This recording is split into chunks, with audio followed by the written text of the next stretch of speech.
কুরআনের বাণী যে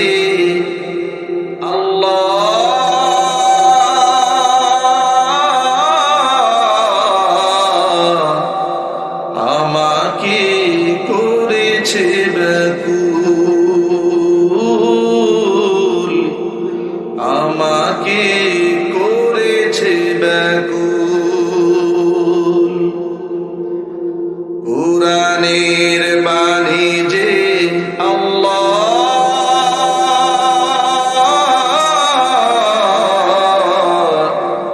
আমাকে করেছে ব্যাকুল,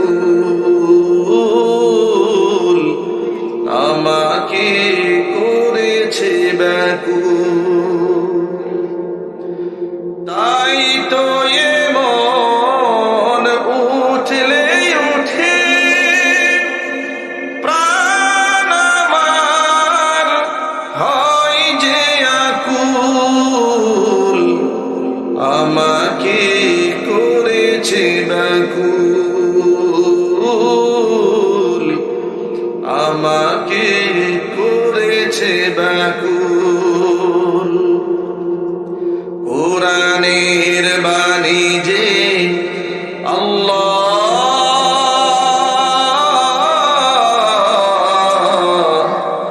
আমাকে করেছে ব্যাকুল, আমাকে করেছে ব্যাকুল।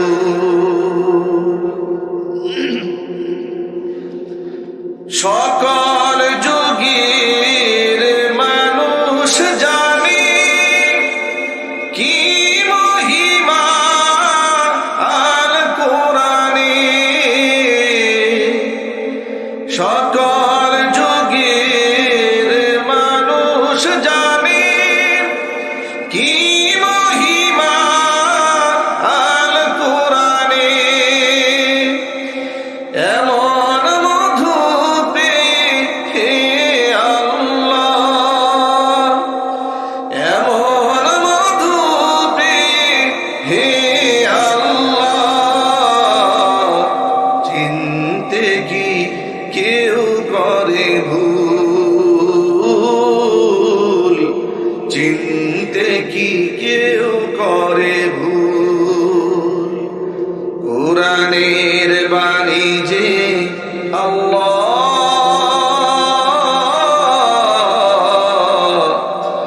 আমাকে করেছে ব্যাকুল, আমাকে করেছে ব্যাকুল, আমাকে করেছে ব্যাকুল। ঐতিহ্যবাহী গাইবান্ধা জেলার অন্তর্গত সাদুল্লাপুর নলডাঙ্গা জোর গাছের ভিটা নুরানি হাফিজিয়া মাদ্রাসার উদ্যোগে আয়োজিত আজকের এই বিরাট তাফসীর ও কোরআন মাহফিলের শেষ অধিবেশনের সম্মানিত সভাপতি জনাব মোহাম্মদ রকিবুল হক মন্ডল রকিব, সভাপতি অত্র মাদ্রাসা, বারাকাল্লাহু ফি হায়াতিহি। উপস্থিত আজকের তাফসীর ও কোরআন মাহফিলের সম্মানিত প্রধান অতিথি, বিশেষ অতিথিবৃন্দ, হাজারাত উলামায়ে কেরাম, মুরব্বিয়ান এজম, অত্র এলাকা এবং পার্শ্ববর্তী এলাকার বিভিন্ন প্রান্ত থেকে ছুটে আসা দিন দরদি, ইমানদার, পরহেজগার, মুত্তাকি মুসলিম ভাইয়েরা, পর্দার অন্তরালে অবস্থানরত আমাদের সকলের শ্রদ্ধা ভাজন পর্দানিশীন মা এবং বোনেরা, মহান আল্লাহ রাব্বুল আলামিনের দরবারে আলিশানের লাখ কোটি শুকরিয়া আদায় করছি যে মহান মনিব আমাদেরকে এই প্রচন্ড শীতকে উপেক্ষা করে নবী করিম সাল্লাল্লাহু আলাইহি সাল্লামের ভাষায় বেহেশতের বাগানের মধ্যে উলামায়ে কেরামের মাজলিসে কোরআন হাদিসের মাহফিলে যথা সময়ে উপস্থিত হয়ে কোরআন সুন্নাহ থেকে আলোচনা করার, আলোচনা শোনার সুযোগ তৈরি করে দিয়েছেন। এই জন্য আপনারা খুশি না বেজার? কম না বেশি? উচ্ছ্বসিত কণ্ঠে, খুশি মনে, মন প্রাণ উজাড় করে আল্লাহ পাকের শেখানো ভাষায় শুকরিয়া আদায় করছি। জবান ছেড়ে দিয়ে সকলে একযোগে বলছি আলহামদুলিল্লাহ। রব্বানা লাকাল হামদ হামদান কাসীরা তাইয়িবান মুবারাকান ফীহি রব্বানা লাকাল হামদু কামা ইয়ানবাগি লিজালালি ওয়াজহিকা ওয়া আযীমি সুলতানিকা। আল্লাহ রাব্বুল আলামিন আজকের তাফসীরুল কুরআন মাহফিলকে কবুল করুন। নলডাঙ্গা জোর গাছের ভিটা নুরানি হাফিজিয়া মাদ্রাসাকে আল্লাহ তাআলা কিয়ামত পর্যন্ত কবুল করেন। মাদ্রাসার সমস্ত হাজাত আল্লাহ তাআলা তার গায়বে খাজানা থেকে মিটিয়ে দিন।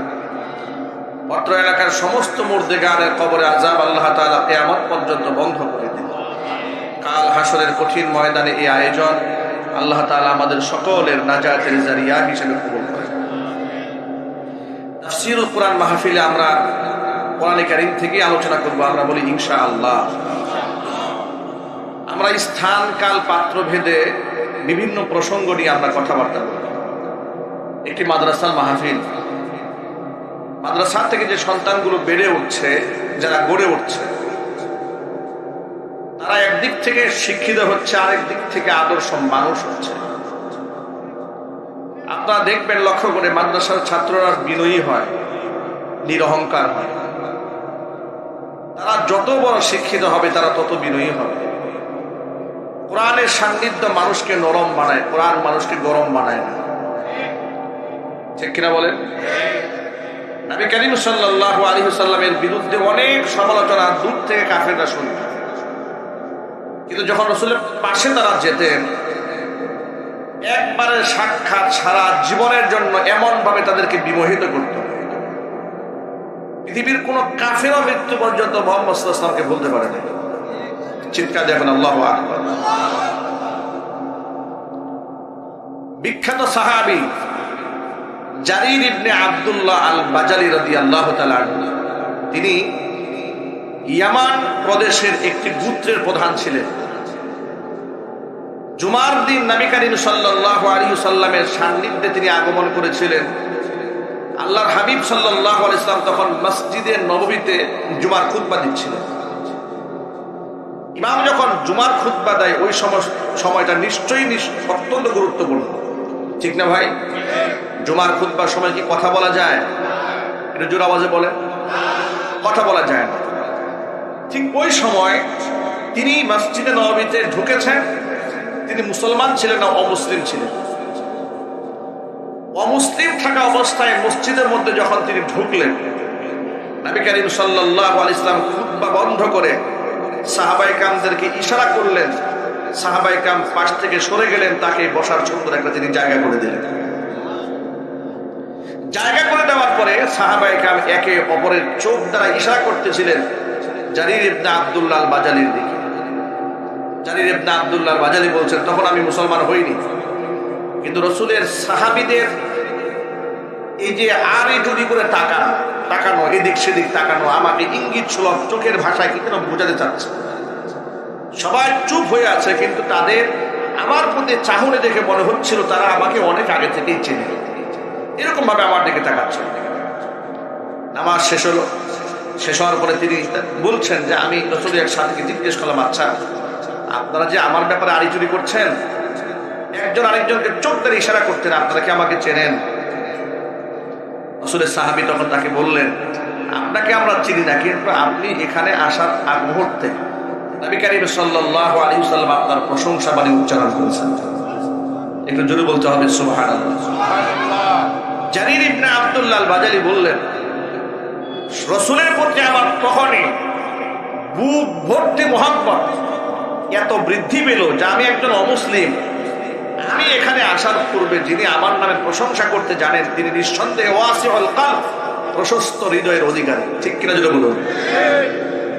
আমরা তো আমাদের কাছের ভাইকেও মানতে পারি না।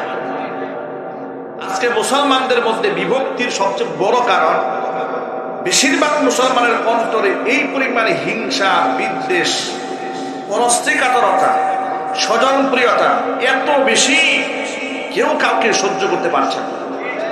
একজন আলেম আরেকজন আলেমকে সহ্য করতে পারছে না, এক বক্তা আরেক বক্তাকে সহ্য করতে পারছে না, এক বড় হুজুর ছোট হুজুরকে বরদাস্ত করতে পারছে না, এক পীর আরেক পীরকে বরদাস্ত করতে পারছে না।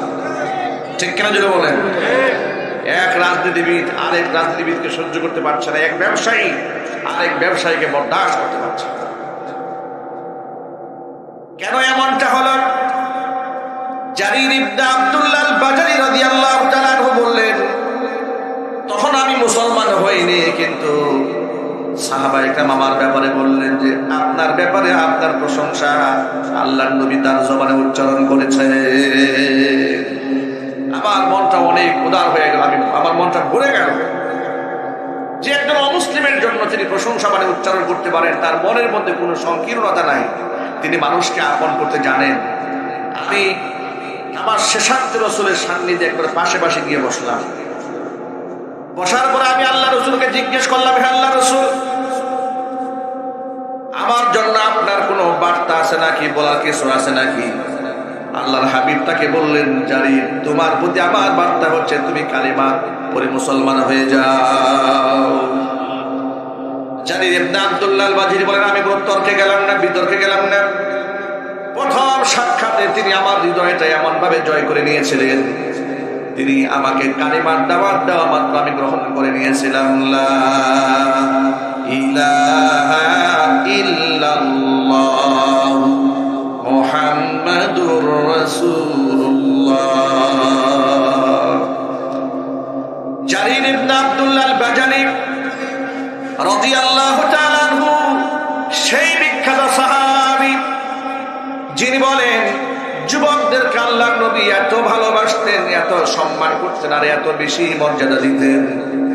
নবী করিম সাল্লাল্লাহু আলাইহি ওয়াসাল্লামের গৃহে একবার সাহাবায়ে কেরাম যে কোনো কাজে ঢুকলেন, সেই মজলিসে আমিও গেলাম। জারির বলছেন, গিয়ে দেখি মজলিসে সবাই জায়গা করে বসে পড়েছে, কিন্তু আমি জারির বসার কোনো জায়গা পেলাম না। সাহাবীদের পেছনে এক কোণায় দাঁড়িয়ে থাকলাম। আল্লাহর নবী ফানাযারা ইয়ামিনা ওয়া শিমালান, তিনি ডান বাম লক্ষ্য করলেন জায়গার কোনো জায়গা আছে কিনা বসার জন্য।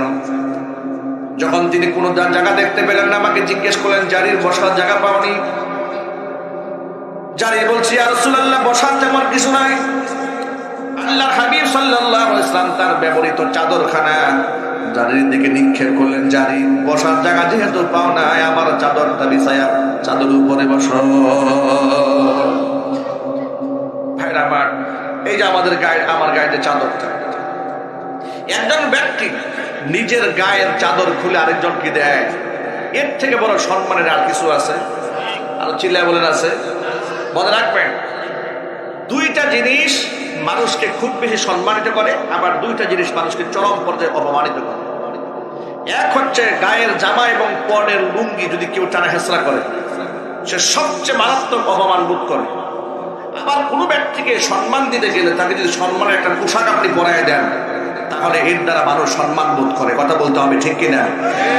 আদম আলাইহিস সালাতু ওয়াস সালাম যখন জান্নাতের ভেতরে আল্লাহ রাব্বুল আলামিনের নিষিদ্ধ গাছের ফল ভক্ষণ করলেন, আল্লাহ তাআলা তাকে প্রথম যে শাস্তি প্রদান করেছিলেন, গায়ের জামা খুলে তাকে লাঞ্ছিত অপমানিত করেছিলেন। ইতিহাস তো নিশ্চয়ই আপনাদের জানা আছে। মা হাওয়া আলাইহিস সালাতু ওয়াস সালামের গায়ের জামাটা খুলে পড়ে যায়, আদম আলাইহিস সালাতু ওয়াস সালামের গায়ের জামা খুলে পড়ে যায়। তখন তিনি জান্নাতের ভিতরে গাছের পাতা দিয়ে লজ্জাস্থানকে ঢাকতে থাকলেন। এর মানে তিনি মারাত্মক অপমানিত হয়েছেন জামা কাপড় খুলে নেওয়ার কারণে। এই পৃথিবীতে মানুষ যখন কোনো উচ্চতর ডিগ্রি অর্জন করে, গ্রাজুয়েশন কমপ্লিট করে, স্নাতকোত্তর ডিগ্রি লাভ করে, মাস্টার্স ডিগ্রি শেষ করে, কিংবা বিসিএস ক্যাডার হয়ে যায়, কিংবা ডক্টরেট করে, তখন দেখবেন ইউনিভার্সিটি কর্তৃপক্ষ তাকে সম্মানের একটা গাউন পরিয়ে দেয়। ঠিক কিনা ভাই? গাউন পরানো হয়, এরপরে মাথার মধ্যে একটা ক্যাপ পরায় দেওয়া হয়, এটা তার দ্বারা সম্মানিত করা হয়। ঠিক কিনা ভাই? সম্মান দেওয়া হয়। মাথার মধ্যে ক্যাপ পরিয়ে আর গায়ের মধ্যে গাউন পরিয়ে বিশ্ববিদ্যালয় কর্তৃপক্ষ ব্যক্তিকে সম্মানের দেয়। কিয়ামতের দিন আল্লাহ রাব্বুল আলামিন জান্নাতবাসী, বিশেষ করে হাফেজ কোরআনের বাবা এবং মাকে জান্নাতের গাউন পরাইয়া দিবে। সাধারণত বিশ্ববিদ্যালয়ের গাউনগুলা খুব কম দামি সিনথেটিক কাপড়ের হয়, পলিস্টার টাইপের কাপড়ের হয়। ঠিক কিনা? কিন্তু এই যে বাচ্চারা আজকে আপনাদের সামনে এত সুন্দর করে জানাজা পড়িয়েছে, এত চমৎকার করে কোরআনে কারিমের তেলাওয়াত শুনিয়েছে, সূরা ফাতিহা পড়েছে, বাংলাতে এবং ইংরেজিতে তরজমা সরিয়েছে। আমরা অন্তরে অন্তঃস্থল থেকে তার জন্য দোয়া করি, আল্লাহ পাক তাদেরকে জগৎ বিখ্যাত হাফেজ কোরআন আলেমের দ্বীন হিসেবে কবুল করেন। কিয়ামতের দিনে এদের বাবা এবং মাকে আল্লাহ তাআলা এমন দুটি গাউন পরাবেন, হাদিসের ভাষায় ওয়ায়ুকসাহুল্লাতাইন, বিশেষ গাউন আল্লাহ তাআলা হাফেজ কোরআনের বাবা মাকে পরাবেন। এটা এত দামি কাপড়ের গাউন হবে, লা তাকুমু লাহুমাদ দুনিয়া। রাসূল বলেছেন পৃথিবী বিক্রি করলে এই গাউনের দাম দেওয়া সম্ভব হবে না। তারা নিজেরা এই পোশাক পরে এত বেশি প্রাউড ফিল করবেন, এত বেশি গর্ববোধ করবেন, আর এত বেশি অবাক হবেন, বিস্মিত হবেন, রব্বুল আলামিনকে দেখে বলবেন, রব্বুল আলামিন বিমা কাসাইতানা, এত দামি পোশাক তুমি আমাদেরকে কেন পরালে? এমন কোন আমল করেছিলাম যার জন্য এত দামের পোশাক আল্লাহ তুমি আমাদের গায়ে উঠিয়ে দিয়েছো?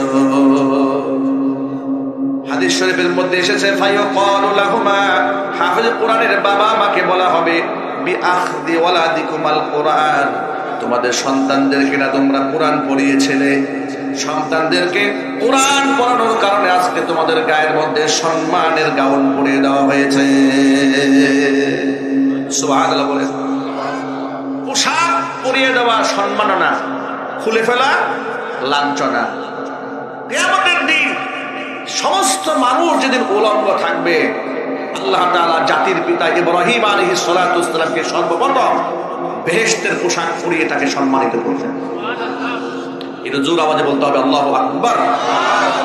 আমাদের জাতির পিতার নাম কি? একটু জোরে বলেন ভাই। বিগত বছরগুলোতে তো এই কথা মাহফিলে অনেকে উচ্চারণ করতেও সাহস পায়নি। যদি বলেন ভাই ঠিক কিনা বলেন। ভয় পেত যে জাতির পিতা ইব্রাহিম, এটা বলতে গিয়া অনেকে চোখ রাঙানি খায় কিনা, লাঞ্ছিত অপমানিত হতে হয় কিনা। কারণ বিগত জীবনে কোরআনের মাহফিলে কথা বলতে গেলে এমন বহুবার ঘটনা আমাদের সাথে ঘটেছে, মাইক নিয়ে দাঁড়ায় গেছে, হুজুর যা কিছু মনে আসবে তাই বলবেন না। কথা বলেন। স্টেজে গুন্ডার মতো শাসিয়েছে, মাস্টারের মতো শাসিয়েছে, এগুলা বলা যাবে, এগুলা বলা যাবে না। ফাইনাল জব্বারুন, সেই অহংকারী আজকে গেল কোথায়? সেই সমস্ত দাম্ভিক আজকে কোথায় গেল? আজকে তারা পালিয়ে বেড়াচ্ছে। কথা বলেন ঠিক কিনা জোরে বলেন। আমার প্রিয় ভাইরা, ইব্রাহিম আলাইহিস সালাতু ওয়াস সালামকে আল্লাহ তাআলা জান্নাতের গাউন সবার আগে পরাবেন। কেন পরাবেন তার কারণটা শুনেন। এই পৃথিবীতে তাওহীদের জন্য তাকে তার জামাটা কাফের বেঈমানরা খুলে ফেলে উলঙ্গ করে অগ্নিকুণ্ডের মধ্যে ফেলে দিয়েছিল। তার পুরস্কার স্বরূপ আল্লাহ তাআলা তাকে দুনিয়াতেও বেহেশতে পোশাক পরিয়েছেন, জান্নাতেও সবার আগে বেহেশতের পোশাক তার গায়ে আল্লাহ পাক উঠায় দিলেন। তাহলে কি বোঝা গেল? এই পোশাকটা একটা সম্মানের প্রতীক। কথা বলেন ঠিক কিনা বলেন। নিশ্চয় আপনারা একটা হাদিস শুনেছেন। হাদিসে কুদসিতে এসেছে, আল্লাহ তাআলা বলেছেন, আল কিবরিয়াউ রিদাই ওয়াল আজমাতু ইজারি। আল্লাহ পাক বলেন, অহংকার হচ্ছে আমার গায়ের চাদর, বরত্ব হচ্ছে আমার পরনের লুঙ্গি। প্রিয় ভাইরা, আপনারা বলেন তো আল্লাহ কি চাদর গায়ে দেয়? কথা বুঝেন না আপনারা? আল্লাহ কি চাদর গায়ে দেন? তাহলে হাদিসের মধ্যে আল্লাহ পাক কেন এই কথা বললেন? আল কিবরিয়াউ রিদাই, অহংকার আমার গায়ের চাদর, ওয়াল আজমাতু ইজারি, বরত্ব এটা হচ্ছে আমার পরনের লুঙ্গি। আল্লাহ কি লুঙ্গি পরেন? আল্লাহ পাক চাদর গায়ে দেন না, লুঙ্গিও পরেন না। মানবীয় সমস্ত গুণ এবং দুষ্টটি থেকে আল্লাহ পাক মুক্ত। সুবহানাল্লাহ। মানবীয় কোনো কিছু আল্লাহর সাথে যায় না। লাইসা কামিসলিহি শাই, আল্লাহর সমতুল্য সমকক্ষ কিছু হতে পারে না। জোরে বলেন সুবহানাল্লাহ। তাহলে আল্লাহ তাআলা কেন বললেন অহংকার আমার গায়ের চাদর? এটা একটা উপমা দেওয়া হয়েছে, রূপক উপমা। উপমাটা হচ্ছে এই, দেখবেন কোন ব্যক্তি সবচেয়ে বেশি অপমান বোধ করে তার জামা ধরে যদি আপনি টান দেন, রাস্তাঘাটে বকাবাজি করেছেন, গালিগালাজ করেছেন, এতটা গায়ে মাখে নাই, যদি আপনি তার গায়ের কলারটা ধরেন, সে যে পরিমাণ অপমান বোধ করবে, তাকে লাঠি দ্বারা পিটাইলেও সে এতটা অপমান বোধ করবে না। ঠিক কিনা ভাই? যদি আপনি কারো লুঙ্গি খুলে ফেলেন, কেমন অপমান বোধ করবে সে? একটা শিশু বাচ্চাকেও যদি আপনি মানুষের সামনে লুঙ্গি ধরে টান দেন, অপমান বোধে লজ্জায় সে চোখের পানি ছেড়ে কান্না করে দেবে। ঠিক কিনা? এই সহজ উপমা যদি বুঝে থাকেন, আল্লাহ তাআলা বলেছেন এই পৃথিবীতে যদি কোনো ব্যক্তি অহংকার করে, আমার অস্তিত্বে, আমার আভিজাত্যে, আমার ব্যক্তিত্বে এমন আঘাত লাগে মনে হয় যেন ও আমার গায়ে চাদর ধরে টানতেছে। কোন ব্যক্তি যদি নিজেকে বড় হুজুর মনে করে, আমার কাছে এমন মনে হয় সে যেন আমার পরের লুঙ্গি ধরে টানতেছে। মনে রাখবেন, নিজেকে কখনোই বড় ভাবার সুযোগ নাই। কিছু কিছু মানুষের অবস্থা এমন হয়েছে যে আমি একমাত্র বড় হুজুর, আর যা আছে সব নাদান, সব জাহান্নামী, আমি একমাত্র বেহেশতের সর্দার। এমন মনোভাব অনেকের মধ্যে আছে না?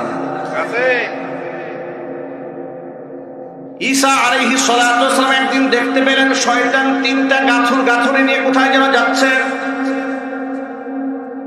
ঈসা আলাইহিস সালাতু ওয়াস সালাম জিজ্ঞেস করলেন, শয়তান যাও কোথায়? আর এই বস্তার মধ্যে কি? শয়তান বলে, ও আল্লাহর নবী ঈসা, আমি বিশ্ব বাজারে বের হয়েছি, তিনটা বস্তার মধ্যে তিনটা মূল্যবান সম্পদ নিয়ে বের হয়েছি, এগুলো আমি বিশ্ব বাজারে বিক্রি করব। বলে, বস্তার মধ্যে কি আছে একটু বলো আমাকে। বলে, প্রথম বস্তার মধ্যে আছে কৃপণতা। গোটা দুনিয়া ঘুরে ঘুরে সমস্ত ধনীদের কাছে কৃপণতা বিক্রি করব, যার যত বেশি টাকা হবে তার মন তত ছোট হবে। কথা বলেন ঠিক কিনা বলেন? ওয়াজ মাহফিলের জন্য, দানের জন্য যান, তাফসীর মাহফিলে যান, যদি কারো সাহায্যের জন্য হাত বাড়ান, যার থেকে বেশি আশা করবেন যে এই লোকটা অনেক বড় পয়সাওয়ালা, নিশ্চয় একটা মোটা অঙ্কের হাদিয়া আমাকে দান করবে, দেখবেন গরিব মানুষ পকেট থেকে করা 500 টাকা বের করে দিয়েছে, 1000 টাকা দিয়ে দিয়েছে। যার কাছ থেকে আপনি 5000 টাকা আশা করেছেন, ও আপনাকে 500 টাকা দিলেও 6000 টাকার কথা শোনায় দেবে। বাস্তবতা আছে না নাই? এই যে এতিমখানাগুলো চলছে, দেখবে বেশিরভাগ ক্ষেত্রে গরিব মানুষের টাকায় এই প্রতিষ্ঠানগুলো চলছে। আল্লাহু আকবার। আপনারা শুনে আরো অবাক হবেন, এই যে আস-সুন্নাহ ফাউন্ডেশনের মাধ্যমে আপনার যখন ওই যে কুমিল্লা ফেনী অঞ্চলে বন্যা হলো, 100 কোটি টাকার উপরে সেখানে ত্রাণ সামগ্রী তারা পৌঁছে দিয়েছে। চিল্লাবেন আলহামদুলিল্লাহ। পৌঁছে দেওয়ার সময় শেখ আহমদুল্লাহ সাক্ষাৎকারে যে কথাটা বলেছেন, এটা আমার মাথায় এখনো কুট করে রেখে দিয়েছে। তিনি বললেন যে অনেক লোকেরা মনে করে যে আস-সুন্নাহ ফাউন্ডেশনে সব শিল্পপতিরা টাকা দেয়, সর্বোচ্চ 10 থেকে 20 লক্ষ টাকার অনুদান ছিল সবচেয়ে বড় অনুদান। এছাড়া একেবারে 100, 200, 500 টাকা থেকে শুরু করে 20 লাখ পর্যন্ত মানুষ তাদের অনুদান বাক্সে জমা দিচ্ছে। কিন্তু তিনি অকপটে মেনে নিয়েছেন, বলেছেন যে এখানে হতদরিদ্র মানুষ যারা, নিম্ন মধ্যবিত্ত কিংবা মধ্যবিত্ত কিংবা দরিদ্র মানুষের দান এই ফাউন্ডেশনের মধ্যে সবচাইতে বেশি। অনুরূপভাবে এই যে মাদ্রাসা যারা পরিচালনা করছেন, সভাপতি সাহেবকে জিজ্ঞেস করেন, কেশিয়ার মহোদয়কে জিজ্ঞেস করেন যে দান অনুদান এই মাদ্রাসার কাদের টাকা বেশি পড়ে, তারাই হাসি মুখে বলবে দরিদ্র অসহায়রা দানের টাকা বেশি দিচ্ছে। আমরা ওয়াজ মাহফিলে, কোনো মাহফিলে গিয়ে যদি বলি যে ভাই দান করেন, আমি কোনদিন সমাজের সবচেয়ে বড় লোক মানুষটাকে সবার আগে দাঁড়াতে দেখিনি, জীবনেও দেখি নাই। দরিদ্র মানুষরা সবার আগে দাঁড়ায় যায়। আল্লাহু আকবার বলেন, চিৎকার দিয়ে বলেন আল্লাহু আকবার। আমার প্রিয় বন্ধুগণ, দরিদ্র অসহায় মানুষগুলা সবার আগে সাহায্যের জন্য দাঁড়িয়ে যায়। এতিমখানা হোক, দুস্থ দরিদ্র অসহায় মানুষের পাশে হোক। এই জন্য দরিদ্র সম্মান আছে কিয়ামতের দিন। নেককার গরিব মানুষগুলা নেককার ধনীদের কমপক্ষে 500 বছর আগে আল্লাহর জান্নাতে চলে যাবে।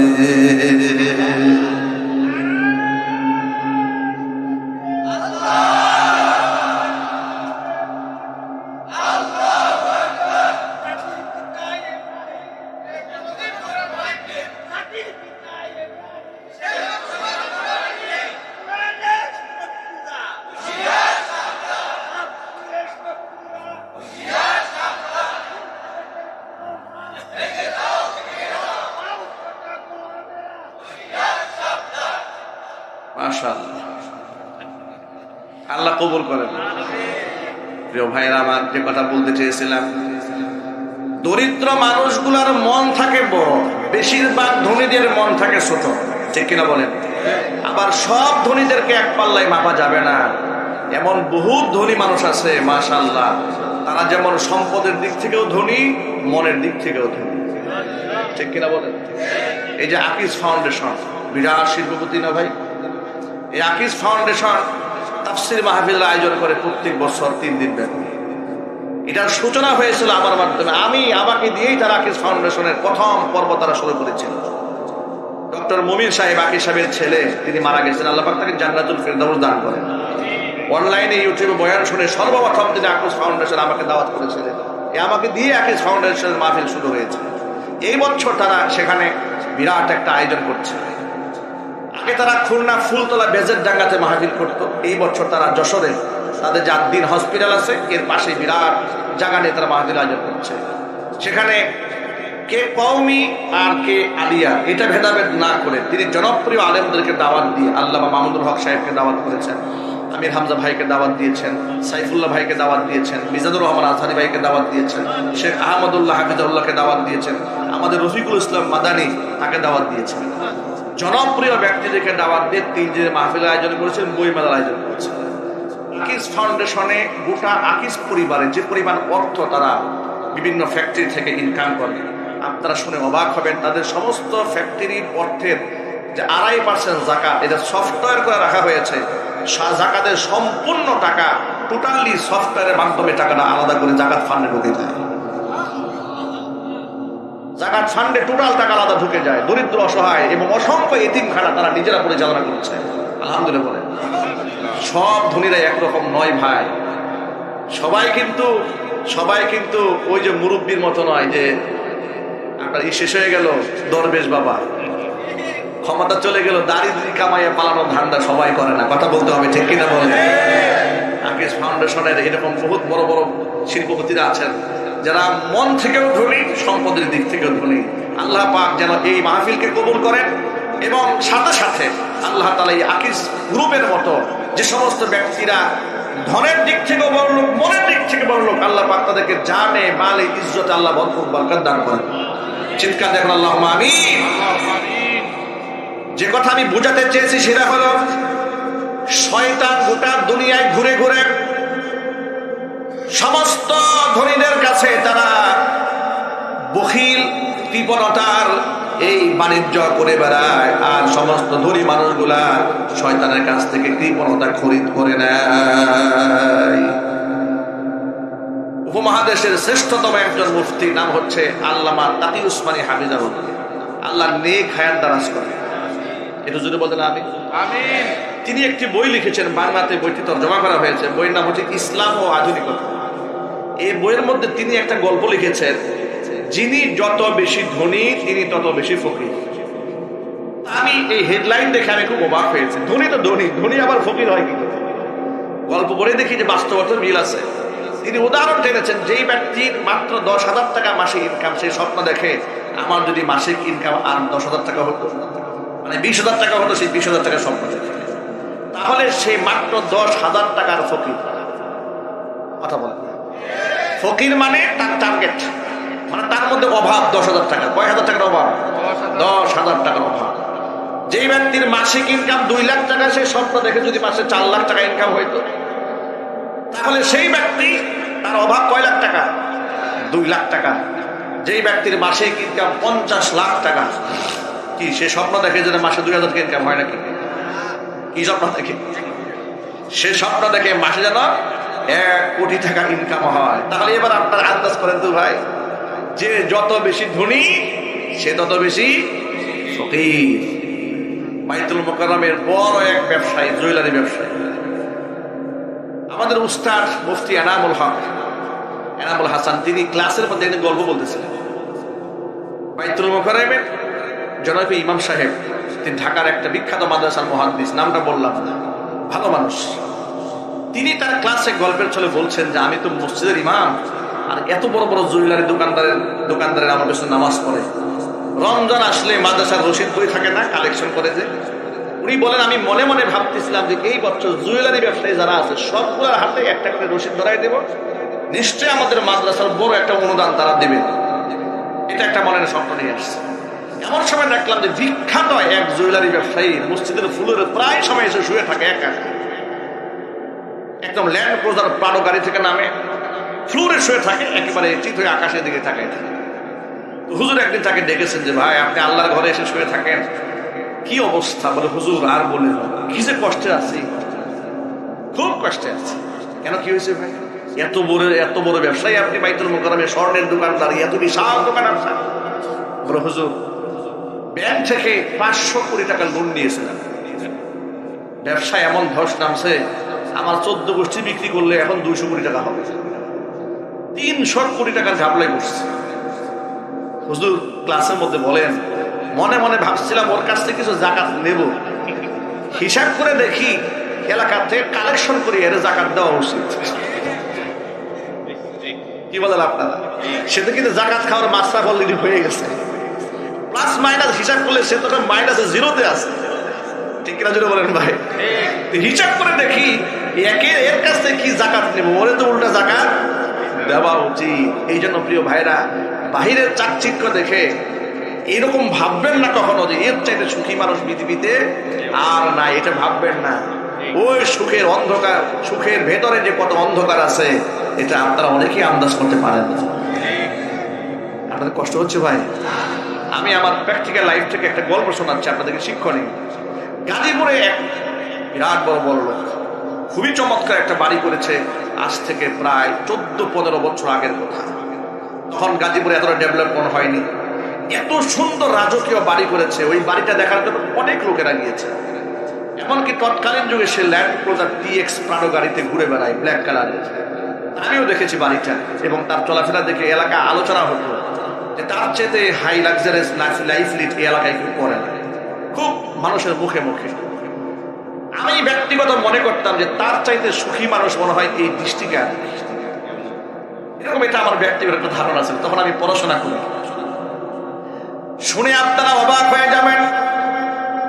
2 বছর যেতে না যেতে শুনতে পেলাম এই ভদ্রলোকটি নিজের বইয়ের ওড়না ফ্যানের সাথে লাগাইয়া গলার মধ্যে ঝুলাইয়া আত্মহত্যা করার জন্য সে চেষ্টা করেছে। এলাকার মধ্যে হইচই পড়ে গেল, অমুক সাহেব বউর ওড়না পেঁচায় মরতে গেছে। কি আশ্চর্য ব্যাপার, হতায় পুরা এলাকার মধ্যে হট্টগোল লেগে গেল, এত সুখী মানুষ মরতে যায় কেন? কি সমস্যা হয়েছে? বউর ওড়না পেঁচায় মরতে চায়। পরবর্তীতে আমরা খোঁজ খবর নিয়ে জানতে পারলাম ওনার স্ত্রী ওনার গাড়ির ড্রাইভারের সাথে পালাই গেছে। নাউজুবিল্লাহ বলেন, আরো যদি বলেন নাউজুবিল্লাহ। প্রিয় ভাইরা, এই জন্য টাকা পয়সা, ধন সম্পদ এগুলা সুখের উপকরণ হতে পারে, কিন্তু এগুলো সুখের মালিক নয়। সুখের মালিক কে? আরো যদি বলে মালিক কে? এই জন্য আল্লাহর দাসত্বের মধ্যে আছে শান্তি, দানের মধ্যে আছে শান্তি। আল্লাহ নবী সাল্লাল্লাহু আলাইহি ওয়াসাল্লাম ইন্নাহু কানা জাওয়াদান কারীমা, বিরাট বড় দানশীল ছিলেন। মানুষের জন্য একটু দান করে দেখেন, মনটা কত পাতলা লাগে, হালকা লাগে। মানুষকে যদি আপনি ফিরিয়ে দেন, যখন আপনি ফিরিয়ে দিচ্ছেন, শয়তান আপনাকে ওয়াসওয়াসা দিয়েছে, দিস না, টাকা দিলেই তো টাকাটা কমে যাবে। কোরআন বলে আশ-শাইতানু ইয়াইদুকুমুল ফাকরা ওয়া ইয়া'মুরুকুম বিল ফাহশাই ওয়াল্লাহু ইয়াইদুকুম মাগফিরাতাম মিনহু ওয়া ফাদলা ওয়াল্লাহু ওয়াসিউন আলীম। শয়তান তোমাদেরকে দারিদ্রতার ভয় দেখায় যে টাকা দিও না, পরক্ষণে আবার সন্তান এই টাকা যেন তুমি অন্যায় কাজে ব্যয় করো, সেই ক্ষেত্রে তোমাকে খারাপ কাজে নির্দেশ দান করে। কিন্তু আল্লাহু ইয়াইদুকুম মাগফিরাতাম মিনহু ওয়া ফাদলা, আল্লাহ পাক নিজের পক্ষ থেকে ক্ষমার ঘোষণা করে। আল্লাহ পাক তুমি যা দান করেছো তার থেকে বেশি দেওয়ার ওয়াদা করে। মানুষ পরক্ষণে ভুলে যায়, শয়তানের ওয়াসওয়াসায় পড়ে গরিবের সাহায্যে এগিয়ে আসে না। এই যে তাৎক্ষণিক সে শয়তানের ওয়াসওয়াসায় পড়ে গরিবের সাহায্যে সে এগিয়ে এলো না, কিন্তু পরক্ষণে তার মনের মধ্যে কোনো শান্তি থাকে না। কিন্তু দান করার সময় আপনার মনে দেখবেন সামান্য একটু চোট লাগে যে টাকাটা দিলাম, টাকাটা কমে গেল কিনা। না, দেওয়ার পর থেকে আপনার মনে এমন শান্তি আল্লাহ পাক ঢেলে দেবেন যে এই শান্তি আপনি 100 কোটি টাকা দিয়েও কামাই করতে পারবেন। চিল্লাবেন আল্লাহু আকবার। মানুষকে দান করবেন, সাহায্য করবেন, বলেন ইনশাআল্লাহ। তাহলে আল্লামা তাকি উসমানী হাফিজাহুল্লাহ, আল্লাহ পাক নেক হায়াত দারাজ করেন, জোরে কোন আমিন। তিনি বলেছেন মানুষ যত বড় লোক হয় তত কি হয়ে যায়? ফকির হয়ে যায়। এ কথা কি সত্য না মিথ্যা? এ কথা বাস্তব কথা। ঈসা আলাইহিস সালাতু ওয়াস সালাম জিজ্ঞেস করলেন শয়তানকে, তিনটা বস্তার মধ্যে কি আছে আর বস্তাগুলো নিয়ে কোথায় যা? বলে তিনটা বস্তার মধ্যে তিনটা মূল্যবান জিনিস আছে। বলে প্রথম বস্তার মধ্যে কি আছে? বলে প্রথম বস্তার মধ্যে আছে কৃপণতা। গোটা দুনিয়া ঘুরে ঘুরে আমি সমস্ত ধনীদের কাছে কৃপণতার বস্তা বিক্রি করব। বলে দ্বিতীয় বস্তার মধ্যে কি আছে? বলে দ্বিতীয় বস্তার মধ্যে আছে হিংসা বিদ্বেষ। কি আছে? কোথায় বিক্রি করবে? গোটা দুনিয়া ঘুরে ঘুরে পৃথিবীর মধ্যে যত আলেম ওলামা আছে, ও আলেমদের মনের মধ্যে হিংসা আছে না নাই? একটু যদি বলেন, এত হিংসা আর এত বিদ্বেষ একজনের ভালো আরেকজন সহ্য করতে পারে না। এমন মসজিদ আছে ইমাম সাহেবের সাথে মুয়াজ্জিনের মিল নাই, মুয়াজ্জিনের সাথে ইমামের মিল নেই। ঠিক না ভাই? আমার কাছে অনেক মসজিদের ইমাম সাহেব মুয়াজ্জিন সাহেবদেরকে নিয়ে দুঃখ করে আমার কাছে লোকেরা এসে, মুয়াজ্জিন সাহেব এসে বলে হুজুর ইমামের জ্বালাই মসজিদে মনে হয় আর থাকা হবে। কি আছে না ভাই? আমি অবাক হয়ে যাই যে দুজন মানুষ একটা মসজিদে খেদমত করে, মনের মধ্যে এত জ্বালা কোত্থেকে আসে? এত জ্বালা কোত্থেকে আসে? ইমামের মধ্যে এত হিংসা থাকবে কেন? কেন হিংসা থাকবে? ইমাম সাহেবের কি সেই আকীদা নাই যে আমার বরাদ্দে যা আছে, আমার বরাদ্দের একটি চালও পৃথিবীর অন্য কেউ খেতে পারবে না? কথা বলেন না, ঠিক কিনা বলেন? ঢাকা শহরের এক মসজিদের সন্ধান আমাদের জানা আছে। ইমাম সাহেব নামাজ পড়ার, তাকে মোটা অঙ্কের বেতন দেওয়া হয়। খতিব সাহেব নামাজ পড়ান, তাদেরকে মোটা অঙ্কের সম্মাননা দেওয়া হয়। ইমাম সাহেব বলেন যে না, দূর থেকে খতিব সাহেবরা এসে মোটা অঙ্কের হাদিয়ে নিয়ে যাবে, এটা আমি মানতে পারি। প্রয়োজন আমি এই বেতনে আমি নিজে পড়াবো, কিন্তু অন্য কাউকে হাদিয়া দেওয়া হবে। কথা বুঝতে পেরেছেন? উনার বেতন কিন্তু বাড়তেছে না, উনি ওই অঙ্ক নিয়েই আছেন, কিন্তু অন্য আরেককে এতটুকু সম্মাননা দেওয়া হবে, মর্যাদা দেওয়া হবে, এটা উনি মন থেকে মানতে পারতেছেন না। আল্লাহ এমন মানসিকতা থেকে আমাদের হেফাজত করে। একটু জোরে করে আমি। শয়তানের কাছে কয়টা বস্তা আছে? তিনটা আঙুল উঁচা করেন, ভুলে না যান বাড়িতে গেলে। কয়টা বস্তা আছে? এক নাম্বার বস্তার মধ্যে কি আছে? কৃপণতা। যত বেশি টাকার মালিক হয়, শয়তানের কাছ থেকে কৃপণতার বস্তা কিনে নাই গেলে এক নাম্বার। দুই নাম্বার বস্তার মধ্যে কি আছে? হিংসা আছে। গোটা দুনিয়া ঘুরে ঘুরে আলেমদের কাছে তারা বিক্রি করে, আর আলেমরা মনের মধ্যে এক একজনের হিংসার বাজার জমায় নেয়। জোরে বলেন নাউজুবিল্লাহ। এবার জিজ্ঞেস করে তিন নাম্বার বস্তার মধ্যে আছে কি? বলে তৃতীয় বস্তার মধ্যে আছে জুলুম। কোথায় বিক্রি করবা? বলে গোটা দুনিয়ার মধ্যে ঘুরে ঘুরে যত প্রকারের শাসক আছে, যত প্রকারের রাজা বাদশাহ আছে, ক্ষমতাসীন ব্যক্তি আছে, তাদের কাছে আমি জুলুমের বস্তা বিক্রি করব।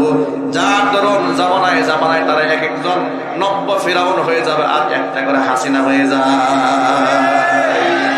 কথা বলতে হবে, ঠিক কিনা যদি বলে।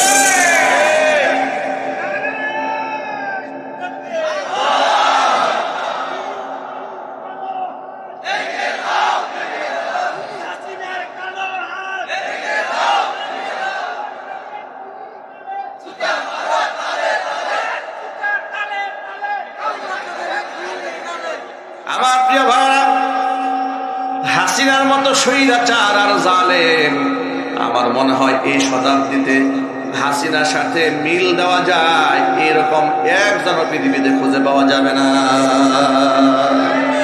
কথা বলেন, ঠিক কিনা বলেন? হাসিনা নিজের দেশটাকে ধ্বংস করে অন্য ভিনদেশীদের কাছে গোটা দেশটাকে জিম্মি বানাইয়া নিজে ক্ষমতার মসনদে টিকে থাকতে চেয়েছিল। এমন কুকর্ম এই পৃথিবীতে আর কেউ করে নাই। আলেম ওলামাদেরকে সন্ত্রাস বানিয়ে দিয়েছিল, জঙ্গি বানিয়ে দিয়েছিল, তালেবান, রাজাকার, আল বদর, আল শামস, এগুলো মুখস্থ বাণী। ঠিক কিনা জুড়ে বলেন? আচ্ছা প্রিয় ভাইরা, আগস্টের 5 তারিখ উনি পালালেন। সেপ্টেম্বর, অক্টোবর, নভেম্বর, ডিসেম্বর, জানুয়ারি, কয় মাস হলো? 5 মাস। কয় মাস? এই 5 মাসে বাংলাদেশে কতগুলা জঙ্গি ধরা পড়েছে? একটু জোরে বলতে হবে ভাই, ইম্পর্টেন্ট প্রশ্ন। আমার প্রশ্ন হলো, তাহলে হাসিনা থাকা অবস্থায় যে 15 দিন পর পরে জঙ্গি, মাসে মাসে জঙ্গি কি আছে না নাই? এত জঙ্গি হঠাৎ করে দেশ থেকে গায়েব হয়ে গেল কোথায়? এর দ্বারা তো খুব স্পষ্টই প্রমাণ হয় ওরা নিজেরা জঙ্গি নাটক করে অসংখ্য নিরীহ মানুষকে ওরা খুন করেছে, অসংখ্য আলেম ওলামাকে ওরা গুম করেছে। ওই বিভিন্ন জায়গায় র্যাব দিয়ে বিভিন্ন বাড়িঘর ঘেরাও করতো না, ক্যামেরা নিয়ে দাঁড়িয়ে থাকতে, মনে হচ্ছে সিনেমা নাটক শুরু হইল এই মাত্র। এত দুর্বল প্রেসক্রিপ্ট নিয়ে আপনার ওরা যে কেমনে এগুলা করতো স্ক্রিপ্ট নিয়ে, এই সমস্ত খেলা ওরা বহুবার খেলেছে এই দেশের মানুষের সাথে। কত মানুষকে ওরা খুন করেছে যে এই জঙ্গি নাটক সাজিয়ে, কত মানুষকে বছরের পর বছর এরা কারারুদ্ধ রেখেছে এই জঙ্গি নাটক সাজিয়ে, কত বরেণ্য আলেমদেরকে জঙ্গি তকমা দিয়ে নিজেরা ক্ষমতায় টিকে থাকার জন্য পশ্চিমাদের কাছ থেকে বাহাবা নেওয়ার জন্য কত মানুষকে তারা জবাই করেছে। এমনকি 21শে আগস্টের গ্রেনেড হামলার মতো এমন জঘন্য কাজ নিজের দলের মানুষদেরকে তারা খুন করে ক্ষমতায় টিকে থাকার জন্য নাটক করেছে। ইলিয়াস হুসাইন সেই সংবাদ কিন্তু আপনাদের সামনে ইতিমধ্যে তুলে ধরেছে, ঠিক কিনা বলেন? এরকম জঘন্য মানুষ হয় কি করে? মানুষ এত বড় পাশবিক আচরণ মানুষের সাথে করে কি করে? কি আচরণটা তারা করেছে দেখেন। হেফাজতে ইসলামের আন্দোলনে 2013 সালে শাপলা চত্বরে তাহাজ্জুদরত ছাত্ররা তাহাজ্জুদে নামাজ পড়তে সুবহানাল্লাহ পড়ে। কারো হাতে কোনো অস্ত্র ছিল? যদি বলে না ছিল, তাসবিহ ছিল, জায়নামাজ ছিল।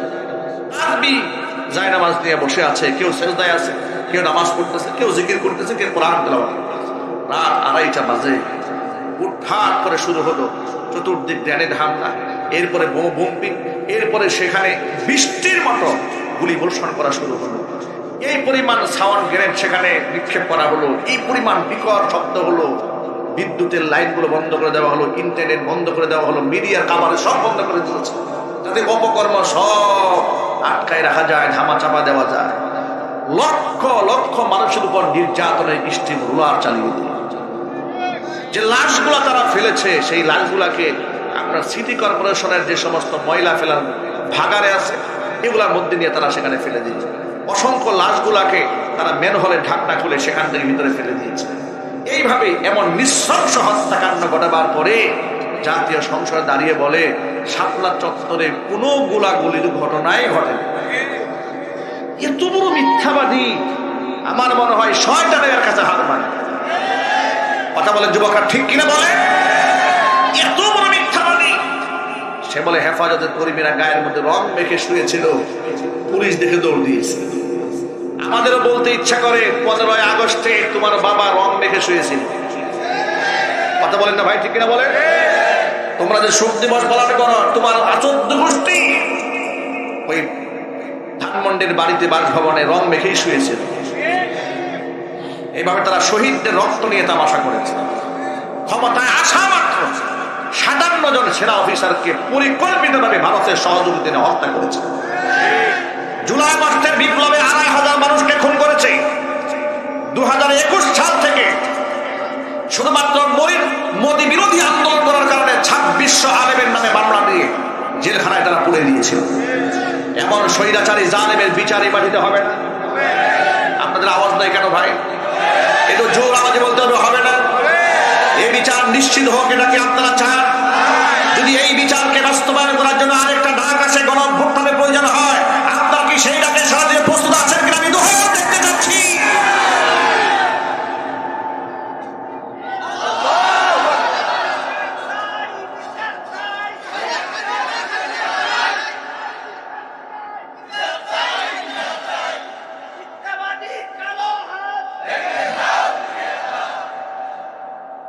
আমার যুবক ভাইরা সচেতন হয়ে যান। ঘাবড়ে যাওয়ার কোনো কারণ নাই, হতাশ হওয়ার কোনো কারণ নাই। এই ছাত্র জনতা আর এই তরুণ প্রজন্ম জীবন দিতে শিখে গেছে।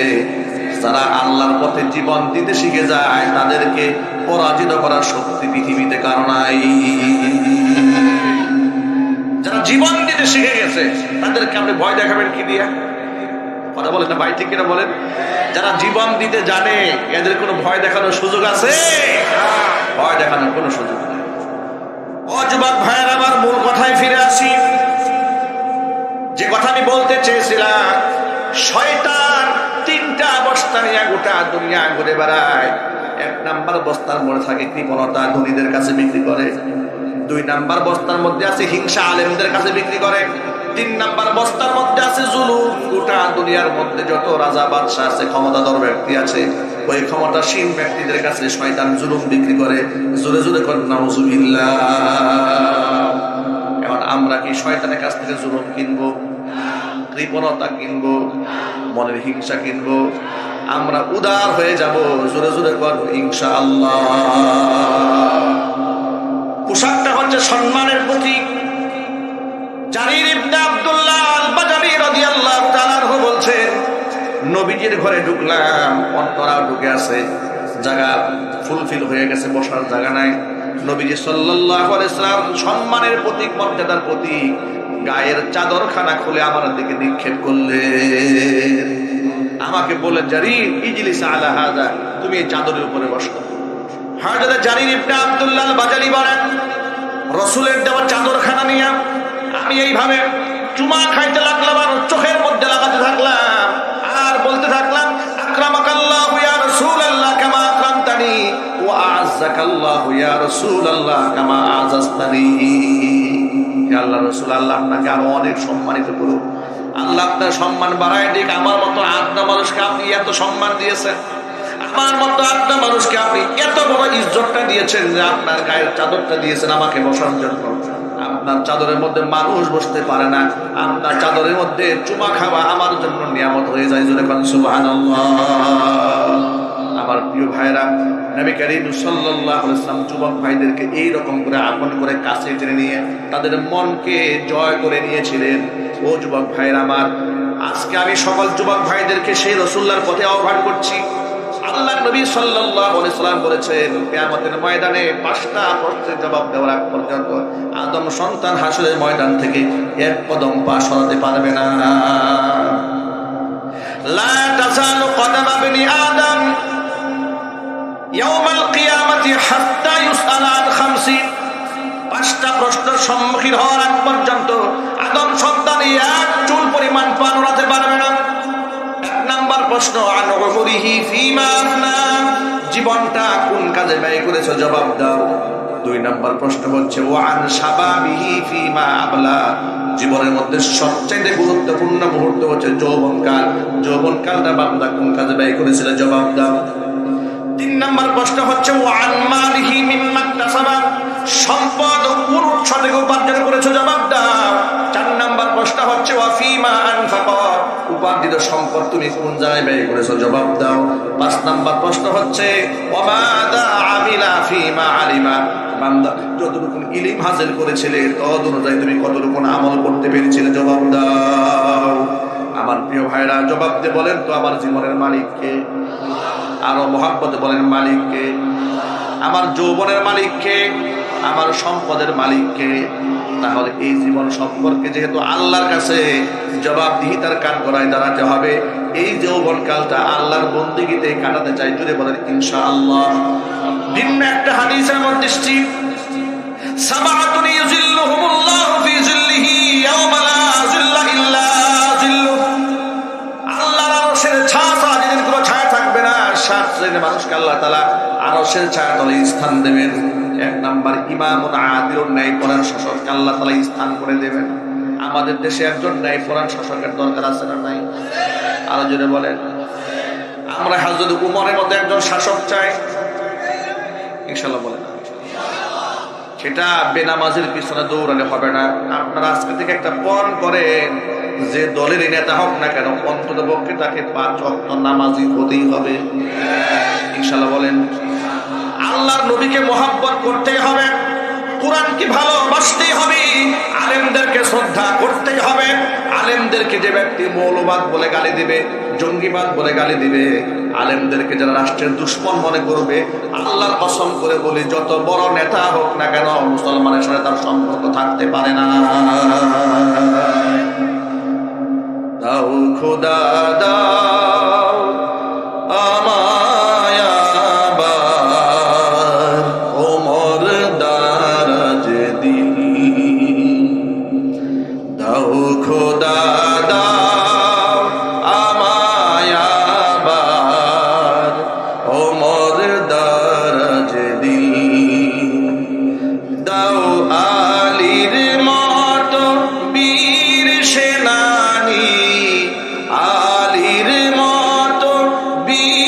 সেনানি জাগাতে নিখিল, দাও খোদা দাও আমায় আবার ওমর দারাজ দিল। জোরে আল্লাহুম্মা আমিন। আমার প্রিয় যুবক ভাইরা, এক নাম্বার হচ্ছে ন্যায় পরায়ণ শাসককে আল্লাহ তাআলা আরশের ছায়াতলে স্থান দেবেন।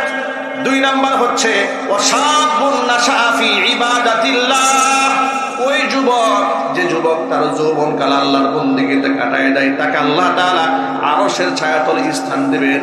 যত যুবকেরা এসেছেন আল্লাহর আরশের ছায়াতলে স্থান পাওয়ার আশা আছে কার কার? দুহাত দেখতে চাই। আল্লাহ যেন সকলকে কবুল করেন। জোরে জোরে কোন আল্লাহুম্মা আমিন। হাত নামান।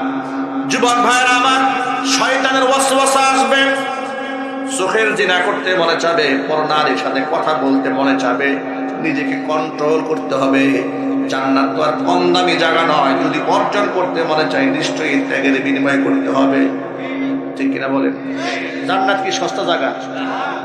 পচা জায়গা, পচা জিনিস ডাস্টবিনে থাকবে। জান্নাত শ্রেষ্ঠ জায়গা, এটা অর্জন করে নিতে হয়। কথা বলতে হবে, ঠিক কিনা জোরে বলে? আমরা জানি না আমাদের কপালে কি আছে, কিন্তু রবের কাছে আমরা সবসময় আশা করি যে আল্লাহ তুমি আমাদেরকে ক্ষমা করো, আমাদের গুনার চাইতে তোমার রহমত অনেক অনেক বেশি। আল্লাহ তোমার রহমতের দিকে তাকে তুমি আমাদের জন্য জান্নাতের ফয়সালা করে দাও। একটু যদি বলেন আল্লাহুম্মা আমিন। যুবক ভাইরা আমার, জান্নাত অনেক মূল্যবান সম্পদ, এটা আমল দিয়ে অর্জন করে নিতে হবে। যদি আমি আমল দিয়া জান্নাতের মালিক হতে পারবো না, কিন্তু আমল দিয়ে আল্লাহর দয়া পাবো, আর আল্লাহর দয়া নিয়ে আমি জান্নাতে যেতে পারবো। এই জন্য আমার চোখের হেফাজত করতে হবে, হাতের হেফাজত করতে হবে। গার্লফ্রেন্ড রাখা যাবে না, অবৈধ প্রেম ভালোবাসা করা যাবে না, মেয়েদের সাথে বাজে আড্ডা দেওয়া যাবে না, একাকিত্বে পার্কে বসা যাবে না। আল্লাহ তাআলা আমার যুবক ভাইদেরকে হেফাজত করেন। জোরে বলেন আমিন। অনেকে বলে হুজুর আমি তো প্রেম করি কিন্তু সহি নিয়তে করি, আমার মন খুব ভালো, মনে কোনো খারাপই নাই। কেমন? আমি বিবাহ করার নিয়তে প্রেম করি, কি জায়েজ আছে? কথা বলে না। সহি নিয়তে প্রেম করার জায়েজ আছে? কয়েকদিন আগে বাংলাদেশের চলচ্চিত্র জগতের কোন এক কুখ্যাত নায়ক, এগুলো চিনিও না, এগুলো মাঝে মাঝে অনলাইনে আসে, বলতেছে যে আমি বিবাহ করার আগে 1 বছর লিভ টুগেদার করেছি। লিভ টুগেদার মানে কি জানেন? বিবাহ ছাড়া স্বামী স্ত্রীর মতো ঘর সংসার করছে 1 বছর, এটাকে বলা হয় লিভ টুগেদার। এই লিভ টুগেদার করে সে বলে, দেখেন কেমন কেমন নিকৃষ্ট মানুষ এগুলো। সে বলে আমি স্বামী স্ত্রীর মতো আমরা 1 বছর লিভ টুগেদার করেছি, এরপরে চিন্তা ভাবনা করলাম যে হ্যাঁ এর সাথে সংসার করা যায়, তখন বিবাহ করছি। এগুলা পশ্চিমা দুনিয়াতে আছে, যাদের কাছে মানুষের জিন্দিগি আর কুত্তার জিন্দিগি কোনো পার্থক্য নেই। কথা যদি বলেন, ঠিক কিনা বলেন? ফ্রি সেক্সের দেশে ওদের কোনো লাজ লজ্জা নাই, হায়া নাই, শরম নাই, ওরা যা মনে চায় তাই করতে পারে। যারা পরকাল বিশ্বাস করে না, এরা যা মনে চায় তাই করতে পারে। একজন মুসলমান কি যা মনে চায় তাই করতে পারে? এটা নিয়ে ইতিমধ্যে আলহামদুলিল্লাহ বাংলাদেশের সম্ভবত হাইকোর্ট থেকে তাকে ক্ষমা চাইতে বলা হয়েছে, রুল জারি করা হয়েছে তার বিরুদ্ধে। সে কেন এই ধরনের বাজে একটা উক্তি, এই দেশের সংস্কৃতির বিরুদ্ধে সে কথা বলেছে। কথা বলতে হবে, ঠিক কিনা? এই দেশে বিবাহ বহির্ভূত ভাবে লিভ টুগেদার করার কি রাষ্ট্রীয় সংস্কৃতি আছে, ধর্মীয় সংস্কৃতি আছে? এই কালচার কি এই দেশে যায়? তাহলে সে মিডিয়াতে এই কথাটা বলে, সে বললো এটা একসময় স্বাভাবিক হয়ে যাবে। সে এটাও বলেছে আমার বাপ মা প্রথম একটু খারাপ মনে করেছে, পরে তার মেনে নিয়েছে। এর মানে সে এটাকে নরমালাইজেশন করার জন্য, স্বাভাবিক করার জন্য সে একটা প্রক্রিয়া চালাচ্ছে। তার কাছ থেকে জবাব দিতে চাওয়া হয়েছে। আমরা বলি লিভ টুগেদার নয়, এটা হচ্ছে জিনা টুগেদার। ঠিক কিনা বলেন? হালাল না হারাম? আপনি একসাথে স্বামী স্ত্রী থাকবেন তো দূরের কথা, নবী করিম সাল্লাল্লাহু আলাইহি ওয়াসাল্লাম একসাথে বসতেও হারাম করেছেন। বিবাহ বহির্ভূতভাবে আল্লাহর নবী সাল্লাল্লাহু আলাইহি ওয়াসাল্লাম এক জায়গায় বসতেও নিষেধ করেছেন। নবীজি বলেছেন লা ইয়াখলুওয়ান্না রাজুলুন বিইমরাতিন ইল্লা সালিসুহুমা শাইতান। কোন একটা অবিবাহিত ছেলে মেয়ে যদি কিংবা কোন এক জায়গায় নারী পুরুষ যদি মাহরাম ছাড়া গায়রে মাহরাম হয়, যদি এক জায়গায় নিরিবিলি কোথাও একটা বসে, হোক সে গাছের ছায়ায় কিংবা পার্কের কোনায়, যেখানে বসুক না কেন, কিংবা রুমের মধ্যে কিংবা রেস্টুরেন্টে কিংবা হোটেলে, একসাথে দুজন যেখানে বসবে তারা আর সেখানে দুজন থাকবে না, মাঝখান দিয়ে একজনে ঢুকে যাবে। কে ঢুকবে? মাশাআল্লাহ, ওয়াজ তো ভালোই বুঝে রাখতে। ওরা দুজন থাকবে না, মাঝখান দিয়ে শয়তান ঢুকবে। শয়তান ঢুকার পর ততক্ষণ পর্যন্ত এদেরকে শয়তান ছাড়বে না যতদিন না পর্যন্ত এদেরকে জিনা ব্যভিচারে মুবতালা না করবে। জোরে বলেন নাউজুবিল্লাহ। পরনারীর দিকে চোখ দিয়ে তাকানো চোখের জিনা, হাত দ্বারা স্পর্শ করা হাতের জিনা, অন্তরে বাজে কল্পনা করা অন্তরের জিনা, পা দিয়ে গিয়ে যাওয়া পায়ের জিনা, লজ্জাস্থান তা আমলে বাস্তবায়ন করে এমন জঘন্য গুনাহ থেকে আল্লাহ আমার মা বোনদেরকে ভাইদেরকে হেফাজত করার জন্য করে আল্লাহুম্মা আমিন। নেককার যুবক ভাইদেরকে আল্লাহ তাআলা জান্নাতের মেহমান বানাবেন, আরশের ছায়াতলে স্থান করে দিবেন। যুবক ভাইরা আমার, এই জন্য চোখের হেফাজত করতে হবে। অনেক সময় আমরা নামাজে দাঁড়াই, নামাজের মধ্যে দাঁড়িয়ে যাওয়ার পরে আমাদের মন বসে না, মন উতাল পাতাল করে, আছে না নাই?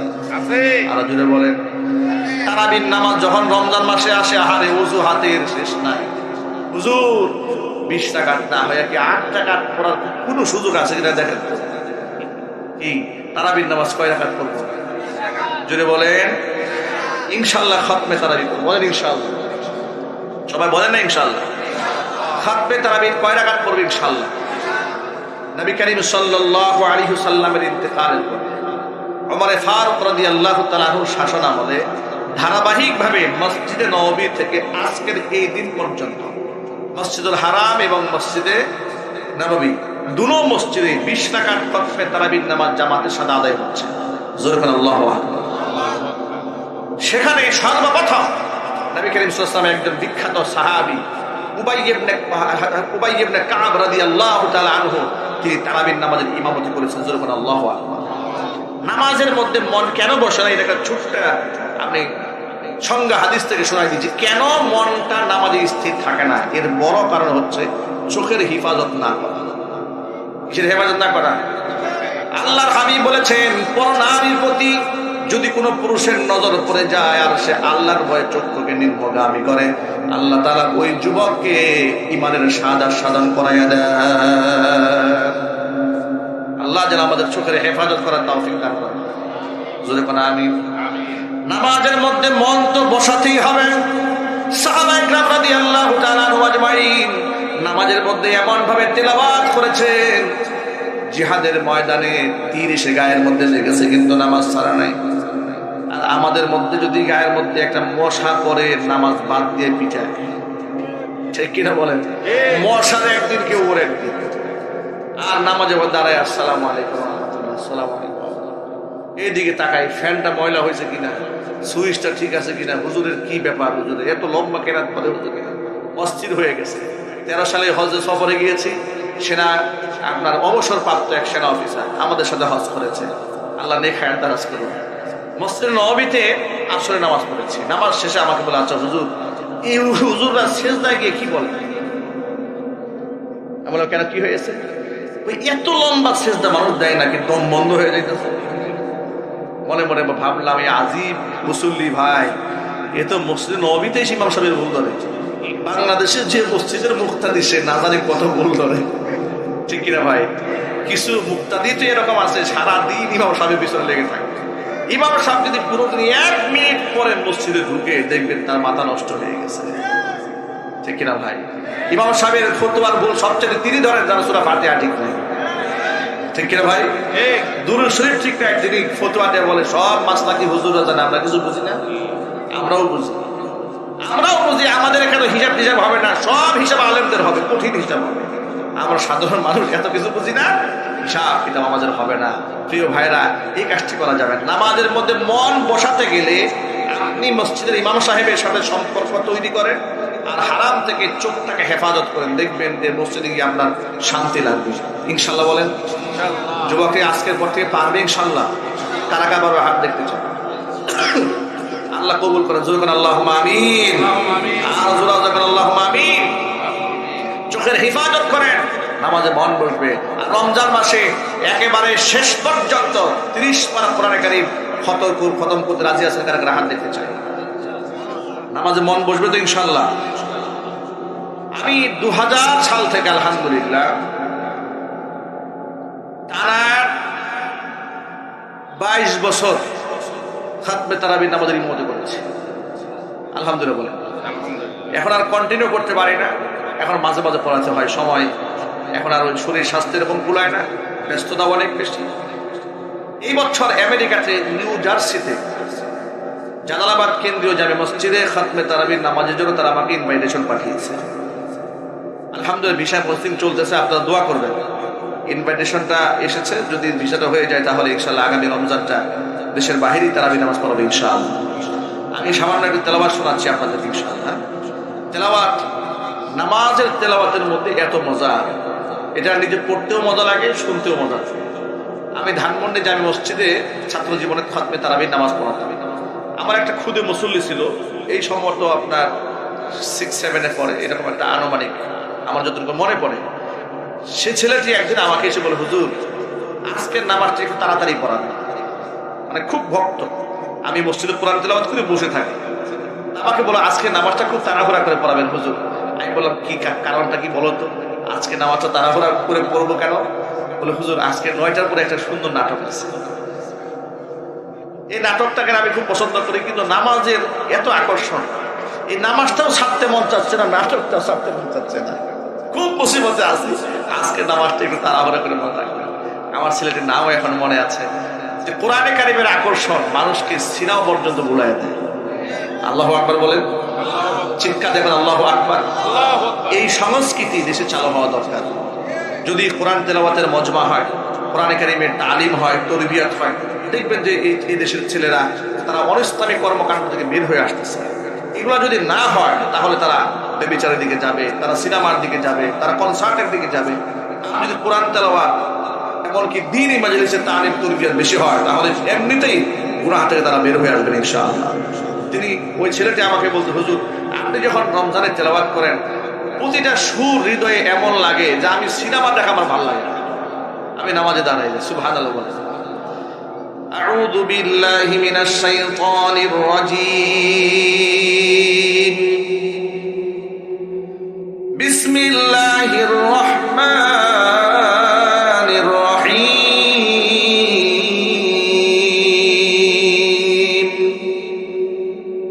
আলহামদুলিল্লাহি রাব্বিল আলামিন আর রহমানির রহিম মালিকি ইয়াউমিদ্দিন ইয়্যাকা না'বুদু ওয়া ইয়্যাকা নাস্তাঈন ইহদিনাস সিরাতাল মুস্তাকিম সিরাতাল লাযীনা আন'আমতা আলাইহিম গায়রিল মাগদুবি আলাইহিম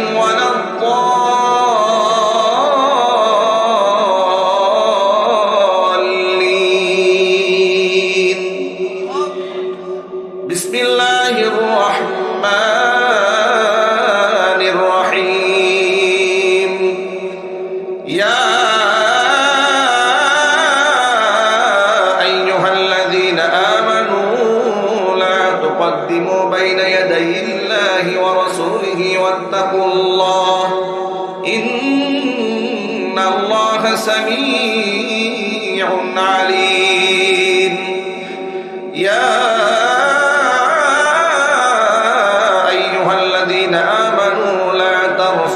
أصواتكم فوق صوت النبي ولا تجهروا له بالقول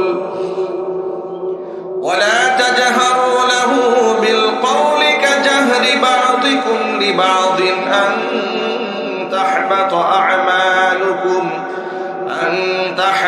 أعمالكم وأنتم لا تشعرون.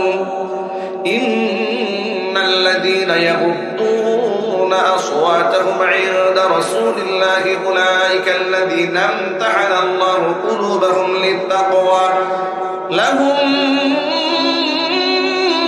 مغفرة وأجر عظيم. إن الذين ينادونك من وراء الحجرات أكثرهم لا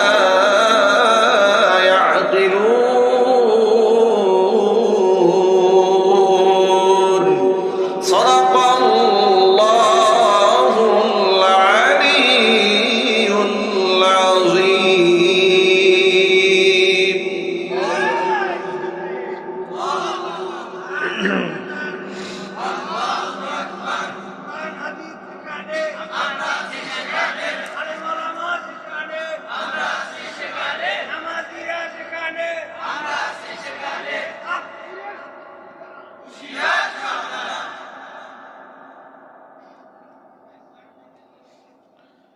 মাশাআল্লাহ। যে ব্যক্তিগুলো সারাদিন হাঁটতে পারে কিন্তু মসজিদে গিয়ে চেয়ারে বসে নামাজ পড়ে, তাদের ব্যাপারে মাসলা জানালে খুব খুশি হব। কি এরকম মুসল্লি এলাকায় আছে নাকি?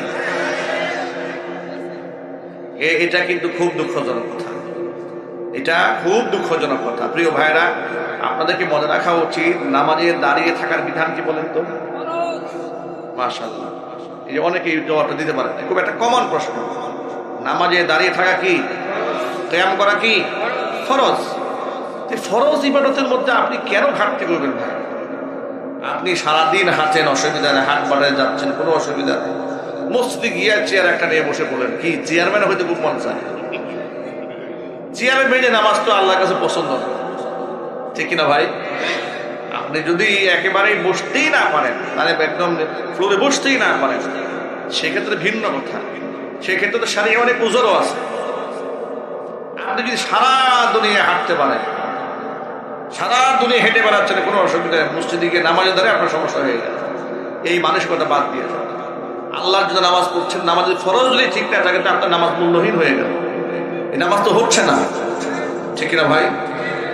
একেবারেই যদি দিনদার ডাক্তারের প্রেসক্রিপশন এমন থাকে যে আপনি যদি এই চেয়ারে না বসেন, তার মেরুদণ্ডের হাড় সমস্যা হয়ে যাবে, দিনদার ডাক্তারের প্রেসক্রিপশন যদি থাকে, তাহলে মাসলা ভিন্ন। কিন্তু মন গড়া একটু হাঁটতে ক্লান্ত লাগতেছে, শরীর ব্যথা করতেছে, চেয়ারে বসে নামাজটা একটু মজা লাগে, আর আপনি দাঁড়ায় যাবেন, তা কিন্তু হবে না। আল্লাহ তাআলা আমার ভাইদেরকে সতর্ক থাকার তৌফিক দান করেন। আশা করি ভালো আছেন। যদি কিছু মনে না করেন, আপনার কণ্ঠে আজান শুনতে চাই।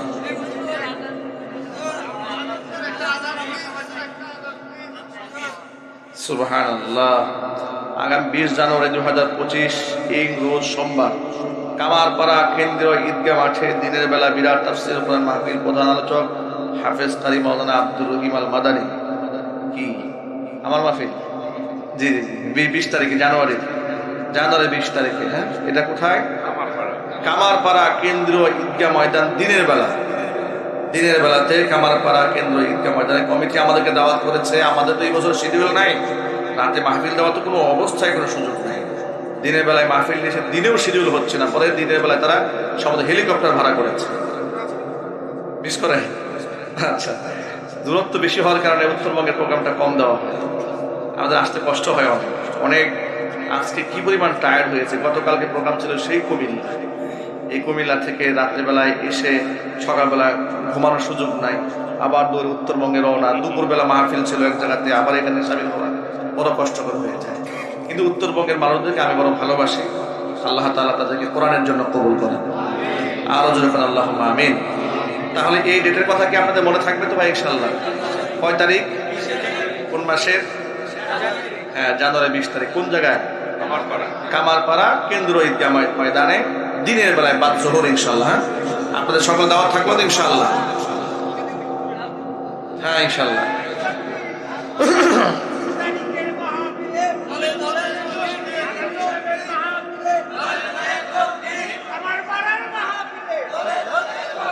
মাশাআল্লাহ।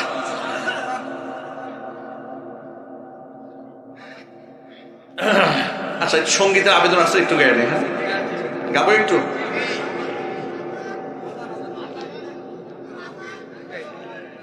আচ্ছা ঠিক আছে। এই যে আপনারা এত রাত পর্যন্ত, এত শীত বসে আছেন কোরআনের আকর্ষণে, ঠিক না ভাই? কোরআনের বাণী যে আল্লাহ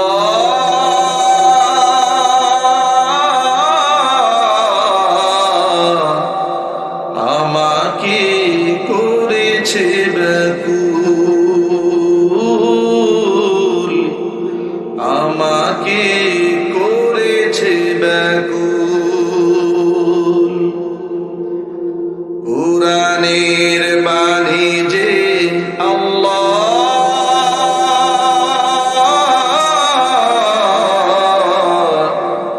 আমাকে করেছে ব্যাকুল,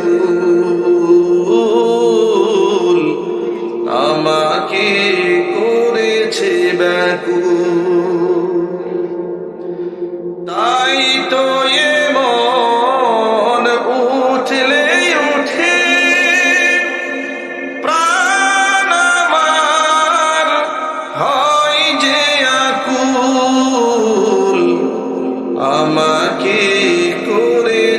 ব্যাকুল, আমাকে করেছে ব্যাকুল। কোরআনের বাণী যে আল্লাহ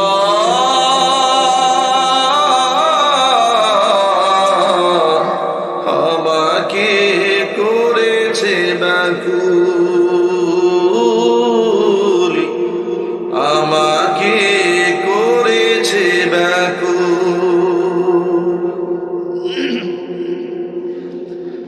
সকল যুগের মানুষ জানে কি মহিমা আল কোরআনে, সকল যুগের মানুষ জানে কি মহিমা আল কোরআনে। এমন মধু পেয়ে হে আল্লাহ, এমন মধু পেয়ে হে আল্লাহ, চিনতে কি কেউ করে ভুল, চিনতে কি কেউ করে ভুল। কোরআনের বাণী যে আল্লাহ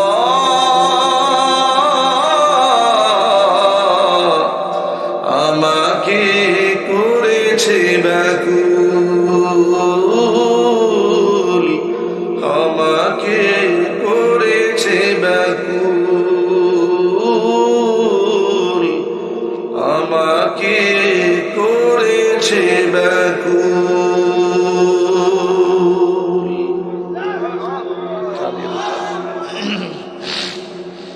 ভাইরা, কোরআনের ব্যাকুলতাই তো আমরা এখানে রাত জেগে বসে আছি, ঠিক কিনা ভাই? আল্লাহ তাআলা এই কোরআনের মহব্বত নিয়ে কাল হাসরের মাঠে দাঁড়াবার তৌফিক দান করেন। আল্লাহ যেন এই কোরআনের ওসিলায় আমাদের সকলকে মাফ করে দেন। সকলে জোর আওয়াজে বলেন আল্লাহুম্মা আমিন। কোরআনের শাফাত আমরা পেতে চাই না ইনশাআল্লাহ? তাহলে আজকের পর থেকে সবাই কোরআনের ছাত্র হয়ে যাবে ইনশাআল্লাহ বলেন। এখানে এমন অনেক ভাই আছে যারা কোরআন তেলাওয়াত জানেন না, আছে না এরকম? আজকের পর থেকে কোরআনের ছাত্র হবেন কারা কারা? হাত দেখি। হ্যাঁ, মৃত্যু পর্যন্ত বলেন ইনশাআল্লাহ। পড়েই যাবেন বলেন ইনশাআল্লাহ। আল্লাহ কবুল করেন।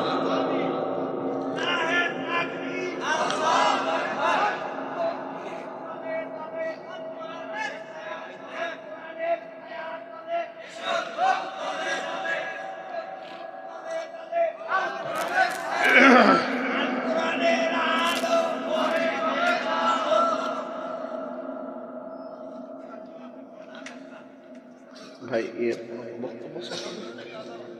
বক্তব্য আছে, তাহলে আমরা দোয়া করবো এখন ইনশাআল্লাহ। হ্যাঁ,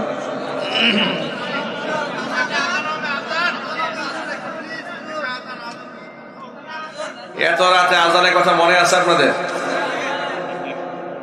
সুবহানাল্লাহ। মহিলারা পাগল হয়ে আছে, মহিলারা পাগল হয়ে আছে। আপনি কেন জানলেন? আপনাকে বলছে? মাশাআল্লাহ।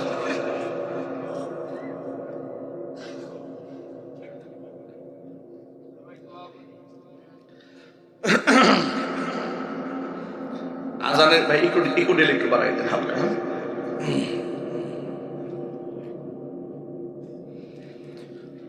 আল্লাহু আকবার,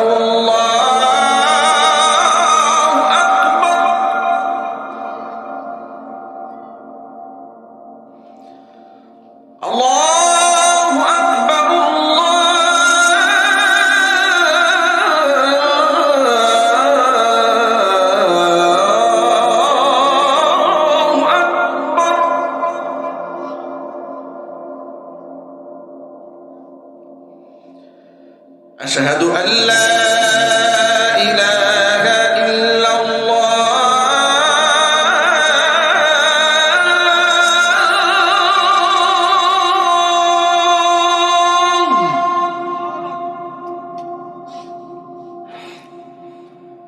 أشهد أن لا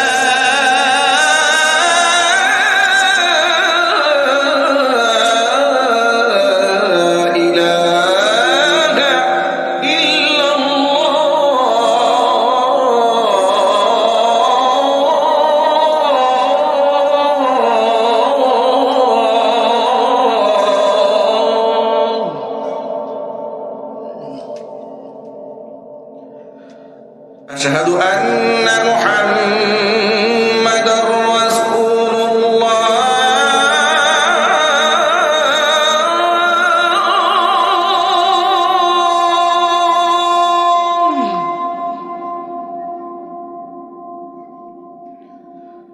আশহাদু আন্না মুহাম্মাদার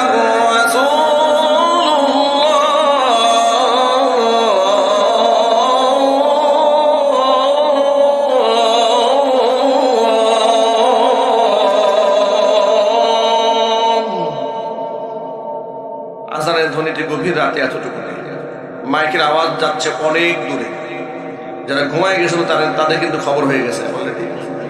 অনেকে লাভ দিয়ে উঠছে ফজর মনে করে, ঘড়ির টাইম দিকে তাকাইতেছে আর খালি বকতেছে কোন মুয়াজ্জিন পাগল হয়েছে। ঠিক কিনা যদি বলেন?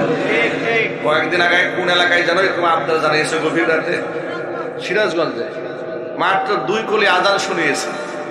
দেখি আমার আজান শুনে পাশের মসজিদের মহল্লার মুয়াজ্জিন মনে করছে অন্য মসজিদে আজান হচ্ছে, টাইম হয়ে গেছে, লাভ দিয়ে আজান দেওয়া শুরু করছে মসজিদের মাইকে। কিন্তু আজান দিয়ে দেওয়া শুরু করলো, ওর তো টাইমও দেখে নাই, ও মনে করছে ও পিছনে পড়ে গেছে মনে হয়, আবার 2-3 কলি বলে আবার বন্ধ করে দিয়েছে। যাই হোক, আজানের প্রতি আপনাদের ব্যাপক মহব্বত আছে, আজানের প্রতি যে আকর্ষণ আল্লাহ পাক অন্তরে দান করেছেন, নামাজের প্রতি মহব্বত আল্লাহ তাআলা আরো বাড়ায় দেন। সকলে জোর আওয়াজে পড়েন আল্লাহুম্মা আমিন। এতক্ষণ পর্যন্ত যে আলোচনাগুলো আমি আপনাদের সামনে উপস্থাপন করেছি, সবার আগে আল্লাহ তাআলা আমাকে, আমার ভাইদেরকে, মা বোনদেরকে সকলকে আমল করার তৌফিক দান করেন। আস্তাগফিরুল্লাহ আস্তাগফিরুল্লাহ রাব্বি মিন কুল্লি যামবি ওয়া আতুবু ইলাইহি ওয়া লা হাওলা ওয়া লা কুওয়াতা ইল্লা বিল্লাহিল আলিয়্যিল আযীম। আল্লাহুম্মা আমিন। রব্বানা যালামনা আনফুসানা ওয়া ইল্লাম